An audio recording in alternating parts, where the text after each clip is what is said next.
doing. The video gonna be about a thing I call tears.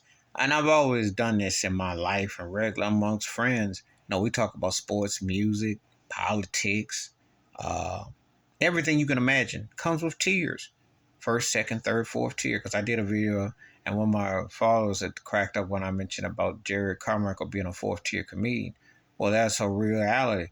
You come in an era where you knew the difference between first being great, two was being good, three average, four was like duck level, and then the others was just whack level, you know. Well, like in sports, you go first, second, third. You do that in music, you do that in movies, you do it acting, actresses. I mean, we all look at tiers like we say there's levels to this, and there are tiers to this. And when you are talking about it, you're taking body of work, you're taking perspective of situation. It's like when I hear these jive turkeys that I know who have a similar age or been around a certain time trying to compare Chris Brown to Michael Jackson. And I say, look, Michael Jackson was a first tier. Chris Brown on a good day is a third tier.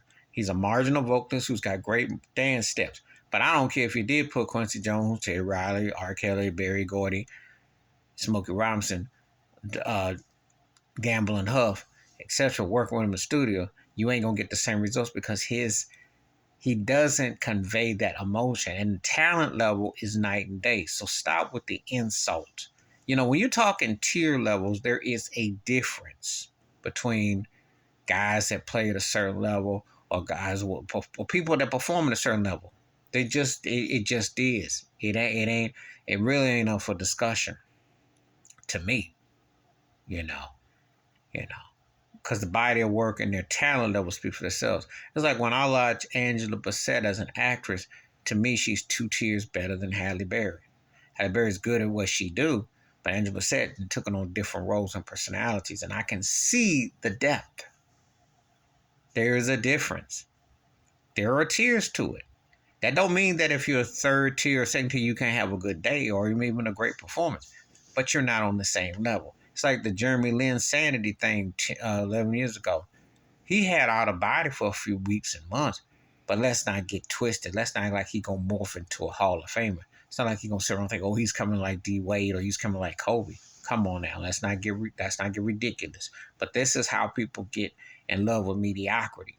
It's like the Kardashians are mediocrity at its best, and you see a lot of mediocrity and whack jive turkeys who are getting over being average or getting romanticized like they first tier. It's kind of like when I look at Kirk Cousins, quarterback. He's getting first tier hype and money, but he was like a second tier dude who often looks like a third tier buster when he gets exposed early in quarters. We'll see what he do in the playoffs, but I'm just making a point. There is a difference. So there are tiers to this in all phases of life, and you just have to be honest about what you rank in tiers. I welcome the feedback, thoughts, and comments. Please hit like, subscribe with the comments, and I do respond. Wash your hands. Keep your mind clear. Watch out for another, and share the video if you want to. And we can debate the tiers. There are tiers in all of it. I'm out.